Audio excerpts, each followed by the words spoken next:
Sigmund Freud is one of the well-known psychoanalysts and one of the most important driver of human history. And he wrote about a concept called ego, id and the superego. In this video, we are going to just briefly discuss about this concept, the differences between superego and the ego and the ego and the id. Id, which is basically the instinctual unconscious. The unconscious, puzzle us through some instinctive nature. We feel different kinds of things, instinctive forces. We feel different kind of urges, sexual, and sometimes we feel angry, we feel rage, some different kinds of things. All these instinctual activities, all these instinctual urges, this is the id, and it is basically coming from the unconscious. And there is the ego. Ego is someone who is doing action, our waking state, the mind through which we think, we generally do different stuff in our everyday life and so on. And then there is a portion of the ego who we have to recognize here, this portion of the ego as something different, which is called the superego. Now superego is the moral, ethical concern about our life. Now superego try to fit ourselves into the rules and the norms of this world. Now let's say you are walking on the street and you are an adult and you look at a beautiful young lady and you feel all of a sudden to kiss her. Now this is the all of a sudden there comes some kind of irresistible instinct. This is the id. Now superego tells you about this norm of the world, that you should not do that thing, which is what is morally right and wrong, how you should behave and so on, everything. And the ego, it is this in between. Now the task of the ego is just to unify these two, or to maintain these two opposing forces, to tight it. The task of the ego is to just take care that it doesn't break from one another, the id and the superego. Now superego, it has a different relation, it has a special relation with the id. Now when we suppress something into the unconscious, when we suppress some of our instincts, some of our impulses, it returns through this id. Now this very suppression, and when we just act into the external world, when we do things in the outside world, when we express things in the outside world, then we are just doing it. It is also going into the unconscious, but we are not just suppressing. For example, now I am talking to you. All this thing, whatever I am talking, it is also going into the unconscious, but I am not suppressing it into the unconscious. Now id is something which is coming from the unconscious, which I have suppressed previously somewhere in my past, or this suppression, this instinctual unconscious is coming. Now on the other hand, which is the superego, which is tied or which is joined with the external world through the senses, sense perception, and this superego is some kind of moral and ethical standard of ourselves. Now ego need to take care when we need to suppress thing into the unconscious and when we need to express thing, when we need to do different kinds of action and stuff into the external world, and when we need to hide ourselves in order to be morally justified into this world. Now these two contradictory forces, and in between the ego. Now when ego fails, then we see this id and the superego, they are breaking from one another, and this breaking, it causes different kind of physical symptoms. For example, you may feel nerval pain in your body, in your different parts of body, you may feel different kinds of pain, you may feel shaking of your hand, different kinds of neurosis and psychosis forms. You feel kind of unhealthy, and it gradually causes into different kinds of disease.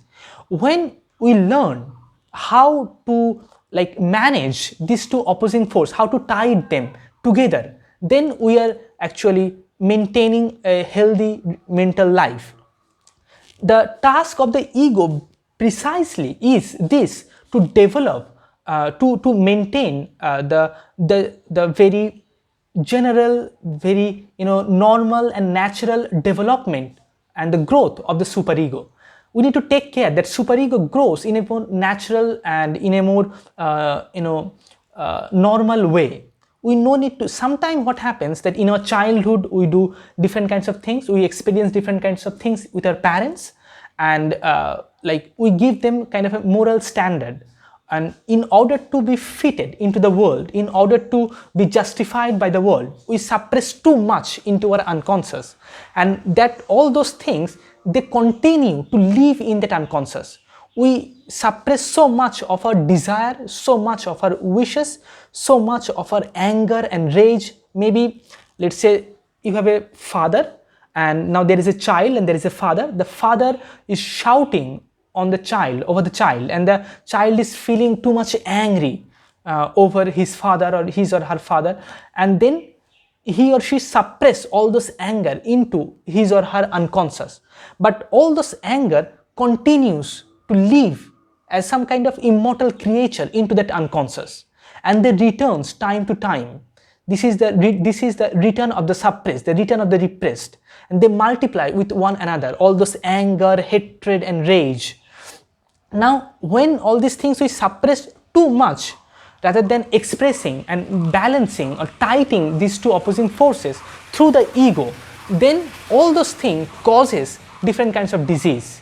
So we need to be very focused. We need to maintain these two opposing forces in ourselves: the super ego, which is tied to the external world, and the id, the unconscious, the instinctual unconscious, and the ego, the waking state through which we function in our everyday life.